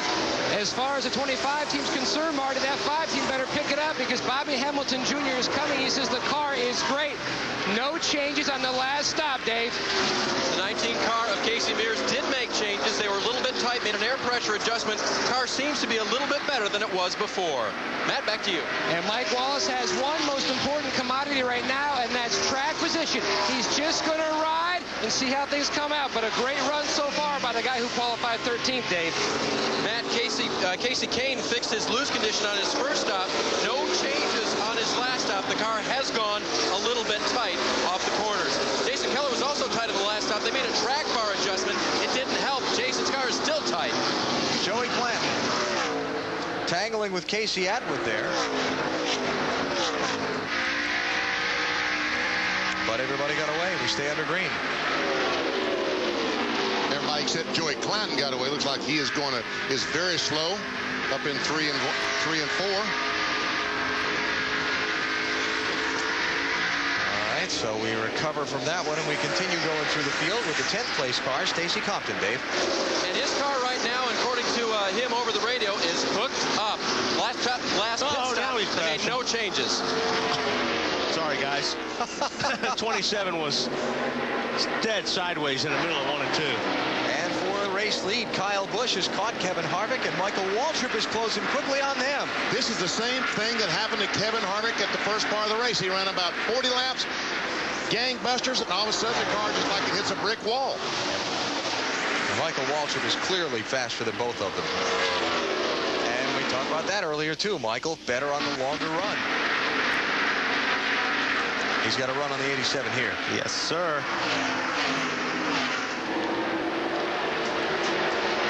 For second place, Waltrip is through. Now that fight for second cost him some ground to Kevin Harvick. It's going to take him some laps to make it up. See the distance from Waltrip there up to the leader, top of the frame. I don't think it's going to take him very long to make it up. Maybe a couple laps. Watch how high he goes in that corner. Man, I'm impressed with Michael Waltrip's car, how he's able to use that high line here at Darlington. Most of these guys go in the corner very low, let it drift up against the wall. He goes in the corner high and then lets it drift up against the wall. All right, let's continue to go through the field while we wait for Michael to close in on Kevin. How about Ron Hornaday, who's running in 11th? Marty? Doing pretty well hanging in there, Alan. Car a little bit tight, especially when he hits the throttle off the corner. It gets even tighter. Just can't turn it. This team finished second last week and have to pedal if he's going to match that. And he's got to keep the 23 behind him, Matt. Marty, Scott Wimmer running in 12th. They have been all over the map today as far as the chassis goes. Huge adjustments. 5 pounds of air pressure at one point trying to free that race car up. It is still tight, Marty. Mike Bliss has done very well with a car that's been tight all day long. Also a car that's been overheating for the last little bit as we search for him. There he is back there in your picture. Car's been a little bit tight, and the car again overheating for Mike Bliss. And the 14 car of Casey Atwood, no adjustments on the last stop. Happy with the way the car is running, not happy with the track position. Trying to improve on that, starting to run out of time. Meanwhile, the guy who's battling for the championship, David Green, his car, the last stop, no adjustments. Loves the way it is, but they didn't make an air pressure adjustment on the stop before, Dave. Tim Fedewa's team has made all kinds of changes after final practice yesterday. The car has been good all day long. On their last pit stop, no changes. As for Scott Riggs, the championship leader, lots of changes for him, and unfortunately, they did not help the car on the last stop. As he put it, the tires are really mad now, Marty. Johnny Sartor started 21st, Dave. He's kind of made his way a little bit forward. The car just way too tight for Johnny. He finished 5th here in the spring. They were hoping for kind of a similar finish as he tries to pass the 10. Just not going to happen. We talked earlier in the show about Kevin Grubb and the run we expected from the back to the front. Started at the very back of the field in the 26 car. Has made his way forward a bit, but the car just way too tightly in 19th for Kevin Grubb. Also behind him, 46 Sebastian Lewis. Car just a little bit too loose into 1 and into 3. And Wally said it earlier, you can't be loose here at Darlington. This team's been on kind of a roll. Ashton Lewis, 3 top 11s in the last 5 races, Matty. And Shane Meal from the front to the back, trying to work his way now back up to the front, though not happy with the way the 48 car is running. A little on the tight side. Marty? Having this run for Ron Young up there, started 33rd up in the, what position is he in right now? The 71 How about car 22nd, Marty? 22nd. Great run for these guys, and I think they're a little surprised by how well this run has gone for this race team.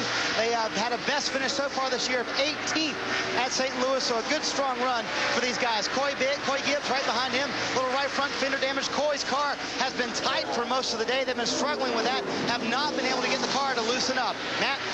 Marty, would I surprise you if I said the 27 car was a little loose? Still loose, like we told you earlier. He's just trying to hold on, try to salvage something today. Not happy with the way that car is handling now. That's everybody on the lead lap, and Michael Waltrip has finally caught Kevin Harvick to try and challenge him for the lead. How about the 99 car, Dave? Well, and back up to him, Alan. He just radioed into his crew. The car is real good. And it looks real good as compared to the competition. Yeah, it really does. I don't think Kevin is probably going to fight Michael too much on this deal. He knows Michael's quicker. And they still got 1 tire stop to go. Maybe. What if you don't see the caution? No. Well, that's right. That's a decision these crew chiefs have got to make, because I don't think think they can, well, they can run, I think, to the end of the race, but how slow are they going to be? If you could pit now and change tires, if the caution flag didn't come out, you'd be way ahead. Behind them, Brian Vickers is taking third away from Kyle Busch. What about it, Dave? You got some pit strategy I was just thinking of what BP was saying. BP, isn't it about at Darlington who can run the best slow if you have to stay out, right? That's about it. Like in golf, you play the guy that plays his bad shots the best. And we know all about that, huh? How about it, Marty? How you can play from the woods, right, BP? Yeah. You and I know how to play from the woods, don't we? Yes. Well, Kevin Harvick screaming for a mulligan right now. He's leading, but he really wants some tires, so they're going to pit in about 10 to 15 laps. The leader will be on pit road. With 15 laps to go. Wow. Then somebody will probably try to stay out. We'll see if he really pits in 15 laps. Exactly. Well, Michael keeps making a run at Kevin. He's like he's backing up, trying to get that big run at him, but he can't quite get there and get even with him. Let's see if this lap car.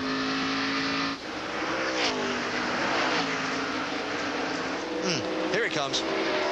Let's see if Harvick fights him here. No. Michael Waltrip out in front. Well, maybe not. Little crossover move from Harvick, but he can't make it stick.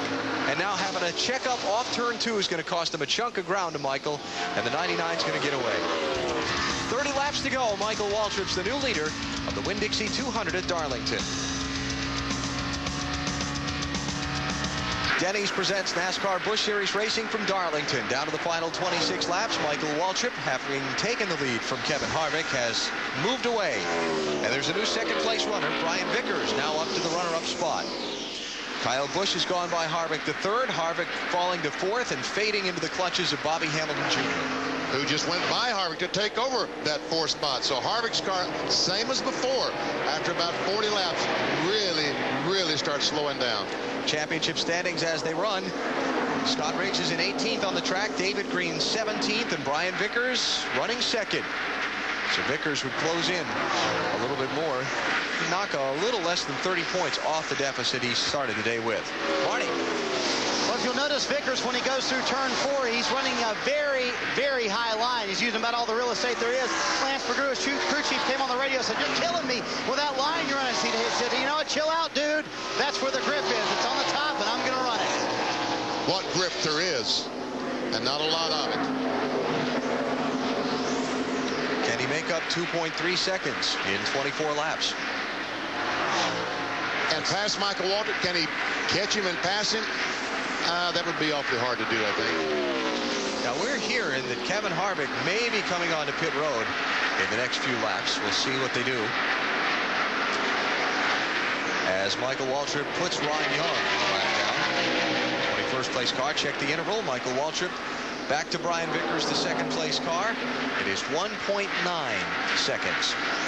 That's down about caution's coming out. Not sure what score. 23 in the wall. Scott Wimmer. Tires flag, guys. Wimmer's bounced off the wall with the right side of his car. Plus he's got flag, guys. We're gonna have to lift up on it. We'll get over there. Bring it on around, Scott. Bring it on around. Left front tire is flat. Joey Clanton gets his lap back from Michael Waltrip, and the caution comes out with 22 laps to go. Now, the 87, can he get tires? Did you keep up on the math? Yes, they still got one set left. Everybody still all cars, except Greg Biffle, and he's out of the race. I think all cars would have a set of tires. Right, so everybody will come in here. You want me to come in or go back around? He can go back around, kind of. If he can't come in, we'll do left sides only. Too late, he went back around. So Harvick got a reprieve. Yeah. He had no chance of winning. He does now because his car is really good, and it comes down to who wins the race off pit road. It's up to the pit crews now. Yeah, his car is good on the short run, where Michael's car seems to take about 20 laps. 21 cars on the lead lap, and they'll all be on the pit road here for 4 tires. A little splash of fuel to set up for a wild 20-lap dash to the checkered flag. Waltrip, Vickers, Busch, Kyle Busch, that is. Bobby Hamilton Jr. and Kevin Harvick, the top 5 coming in. Marty. An opening behind Brian Vickers. You see him slide to an easy stop. An opening in front of Brian Vickers. This should be a clean stop. That's what Lance McGrew said. I just want a smooth, clean stop. 4 tires and no changes for the 5 car, Matt. Bobby Hamilton Jr. an easy entry into his pit stall. He said the car was tighter on that set of tires. They made a wedge adjustment for the 25 of Bobby Hamilton today. Michael Waltrip reporting that the car is only a little tight at first, so no changes for him. Change the 4 tires, fill up full of fuel. Problem perhaps having the same transmission troubles he was last week. Will he be good on the restart? We'll have to wait and see. Is he going to get off pit road first? Oh, that's close. I think Vickers got him. I think Vickers got him too. And you see that Vickers 1 second faster on his pit stop. Let's check the camera at pit exit. 5 gets it done. It was close, but a half a car length. And that might make the difference in who wins and loses. Where's Harvick? There he is. So Harvick going to restart 5th here for this final little sprint to the finish. Well. Give Brian Vickers the lead because of his crew chief. Can he make the most of it and pick up his 2nd NASCAR Busch Series win? Hamilton Jr.'s crew happy with the job they did, getting their driver off the pit lane up front, too. Retransmitted or used in any form without the authorized written consent of NASCAR Broadcasting. NASCAR would like to thank all of our loyal fans for your continued support, and we hope you enjoyed today's broadcast. Tomorrow, NASCAR on NBC brings you the 54th running of the Mountain Dew Southern 500 from here in Darlington. Coverage starting at 12:30 Eastern Time with Discover Card Countdown to Green. We'll visit with Jeff Gordon, talk about things on track and off with him, among other things. Wally's got a guest for a ride that you'll get a kick out of. It was a pretty big hoot. It was pretty fun. Yeah. Starting 12:30 Eastern tomorrow here on NBC. And Smash Mouth. I'm sure that's on BP's list of musical favorites, but I'm not. I happen to know who they are, and they'll be performing as well. I like Smash Mouth. Yeah, it's good stuff. Yeah. Yep. Going to have some good stuff here at Darlington. We're going to have about a 15-lap shootout to the finish of this one after everybody's made pit stops. It's going to be a lap or 2 before they get the green, though, because they're blowing some of the debris off the track. So let's hear from some crew chiefs. Marty, what do you got? With 4 fresh tires, Brian Vickers out there. Lance McGrew, have you unleashed the young man and told him just to go for it? Yeah, we basically told him when this thing gets going, there's going to be probably 16 laps to go, and that's all the tires have to last for. So he's used to having to conserve them for 70 laps in the last few runs. So the GMAC cars have been great all day. These guys in the pits have gotten us out first twice. Awesome job. We're just real happy with things, the way things are going. We hope to finish it off. Going for win number 2 of the season, Dave.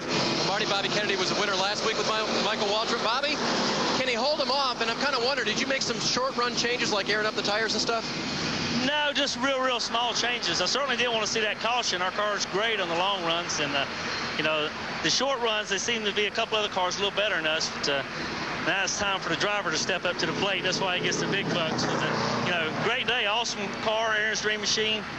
Just looking for this great shootout here. The fans will enjoy this. Michael stepped it up last week and won, Matt. Bobby Hamilton Jr. sits 3rd. Harold Holly, is your car where Bobby needs to be to put it back into victory lane? I think so. That 2nd set of tires we put on a while ago, I got a little too aggressive on the air pressure, I think. It kind of pushed the right front off of it, so we really needed that caution right there. But we put it back to where we were best and gave him a little bit of adjustment from there. And he's doing an awesome job in the Team Marines Ford Taurus. And guys, I tell you what, I'm super proud of the pit stop there. Alan Shupert came over to help us. He's doing a fantastic job. They've struggled a little bit on pit road here, but I tell you what, they've dug in. Alan's come over and helped us out, and that was a great pit stop, so I'm really proud of the Team Marines guys. This team 2 wins in their last 10 races, trying to make it 3-4-11 today here in Darlington. Marty? Matt, Kevin Harvick had a slow stop last time, but Butch Hilton, he's hitting 5th. Can he catch those guys in front of you? Well, we're probably in the best position we've been, except for leading with cars real good on a short run. We just, like a light switch, about 40 laps, it goes away. I think we got too much left for a spring, so we'll hope for the best here. He's pretty good on these restarts. We'll see what happens. Harvick came on the radio and said, you know what, I think we may be in the best seat of all. Dave? Marty, Jason Keller is still in this championship hunt. He's 4th in the championship, only just over 100 points out of it. This is the kind of lucky break that can win you championships. Jagged cut in the tire when it came off the car in this pit stop. Caught that caution at just the right time, didn't he? Didn't he ever? Keller is out for the restart in 8th place. Sometimes you do get that over there, the apron coming in too. Junk. Yeah. All right, going to have a 16-lap shootout to the finish of this one. And we've got 21 cars on the lead lap. By over the way, Scott Wimmer made a few pit stops under the caution, but stayed on the lead lap. He's back in 21st place. It's Brian Vickers out front, Michael Waltrip second, Bobby Hamilton Jr. third, Kyle Busch fourth, and Kevin Harvick fifth. Rest of the top 10, Mike Bliss, Casey Kane, Jason Keller, Stacy Compton, and Casey Atwood, and they've all got fresh tires. These guys got to get the 3rd, 4th, 5th place car. They got to get past these 2-lap down cars as quick as they can. If they have to race side by side through turn 2, they're going to lose a lot of ground on the leaders.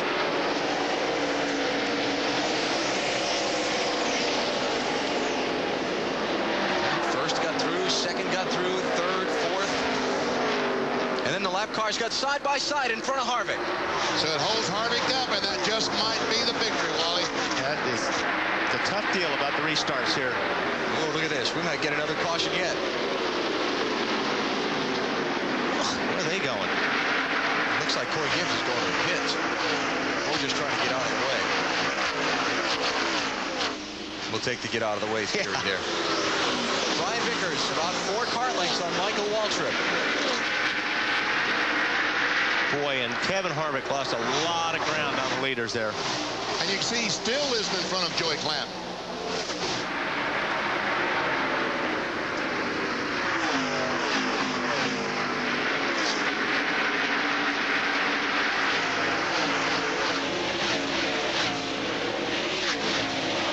So how many laps do you think it'll take before Michael Waltrip's strength is able to show? Well, it seems it's been about 20 laps, but they did make a few adjustments. He didn't have 20 laps. But he's probably driving a little bit harder now, knowing that there's only 15 laps to go than he was earlier. Hamilton Jr. and Kyle Busch behind Waltrip. You could see Vickers growing his advantage over second place. Hamilton Jr. is making up some ground there, too. Marty? Before the green flag came out, Randy Gordon came on the radio and told Brian, keep doing what you've done all day. Don't lose respect for this racetrack, because even in the lead, it can bite you. Very true statement, isn't it, VP? It is that, Marty. And Michael Waltrip now is searching for a different line around the racetrack. He's trying to find a faster line, something that will allow him to catch Brian Vickers. And it's not working for him. As a matter of fact, looks like that Hamilton Jr. is gaining on Michael. Yeah, and if he's going to have to start worrying about racing these guys, then Brian Vickers is going to just walk away. And that's what Brian's hoping. He is rooting for Bobby Hamilton Jr. right now. Gapped him a little bit there. And Hamilton Jr. closes back up off the corner. But you're still going to do things a little bit different. If you're Michael, you're going to do things a little bit different, because you're going to be concentrating on that mirror a lot more than trying to catch the leader. Third place, Kyle Busch. Around Hamilton Jr. Wow, what a move. Kurt Busch's younger brother, he's 18 years old, had planned on running in NASCAR's Upper Series a couple of years ago, but then found out that the rule was coming into play that you had to be 18. Set him back a little bit, but he's back and getting in a lesson in Busch Series racing today, and it's not a bad one. How good is this? The leader of the race is 19 years old. The car in third place, the driver is 18 years old. Is that good or is that disgusting? I think it's terrific for those young guys.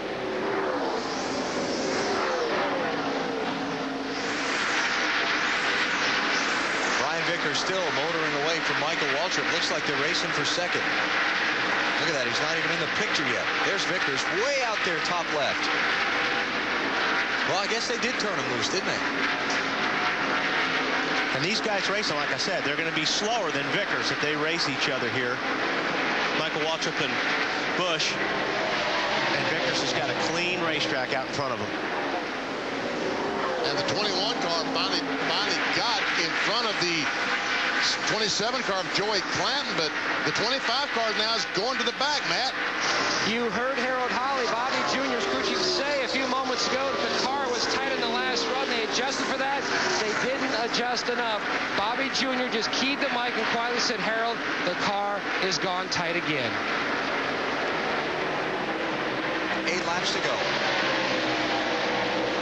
The driver and crew chief of the 27 have just been invited to the big blue truck after the race. That 87 car is fast.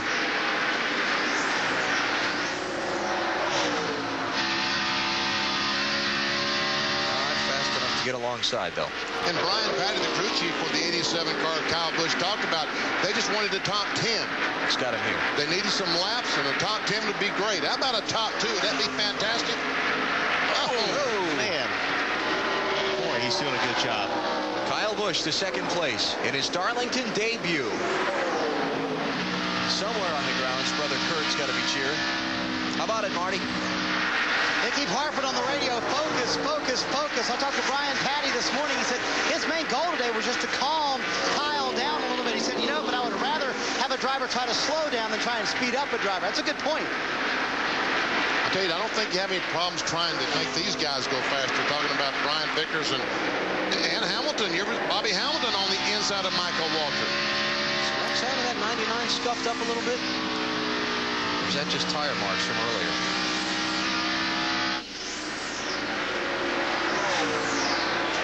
I think he brushed the wall somewhere.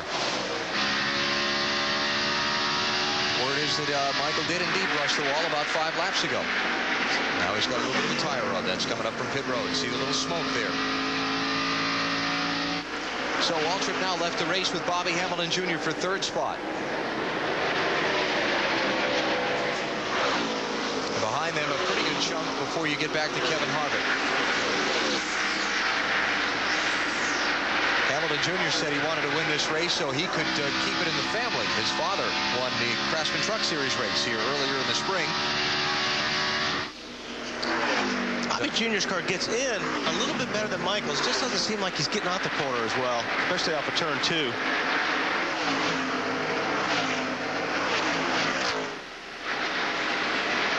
And 3 laps to go. It looks like this is about the only race in the top 5. Yeah, everything else got pretty spread out after that restart. A little bit going on behind these guys, but right now this is it. Hamilton Jr. and Waltrip for 3rd and 4th. A little bit of action from 6th on down through 10th, but Brian Vickers is gone. And unless something happens to his car, he's not going to be caught by Kyle Busch. There he is, the 19-year-old from Thomasville, North Carolina. 3-time national go-karting champion. His father put together an effort to try and bring him up to the NASCAR Busch Series level a year ago. Somewhat underfunded, but they had good equipment, good people. Brian got some experience. Took a couple of hard lessons, too. I remember he pounded the inside wall here at Darlington in a crash a year ago. Yeah, we showed you that in our pre-race tease today. That 40 car hit in the inside wall. Same person driving the 5 car. Scooped up by Ricky Hendrick to drive this 5 car this season. Took him a little while, took him until August to get their first win. By some people's standards, that's not very long. I think they expected more sooner. He's a very soft-spoken young man, but a very confident young man. And he's got one more lap to go to victory lane at Darlington. White flag is up for Brian Vickers. Bring her home, bud. Bring her home. I talked with Brian this morning about what it would mean for him to win here at Darlington. He said, I know the track's history. It would be big. To sum it up in a few words. He talked for a little bit longer than that, but it's bottom line, it would be big. Final set of corners. Another victory for Hendrick Motorsports, NASCAR Busch Series win number 2. And a checkered flag at Darlington for Brian Vickers. That's the kind of pit work I want right there, baby. That's what I'm talking about. Just how soft-spoken there. Yeah. Pumped up, huh? Pit crew got in the lead on that last set of stops. And he did the rest. The future of NASCAR right there in that picture. 19-year-old and 18-year-old. And the future of Hendrick Motorsports. Both these guys drive for Rick Hendrick. So Brian Vickers wins. Kyle Busch is 2nd. Michael Waltrip comes home 3rd. Bobby Hamilton Jr. 4th. And Kevin Harvick never could get up with those front 4 after getting boxed in by the lap traffic on the restart. Marty. Well, Lance McGrew on the radio congratulating his young driver. You guys made, what, one change to that car today? How impressive was that run by that young man? Awesome. I tell you what, that kid is a real deal. This whole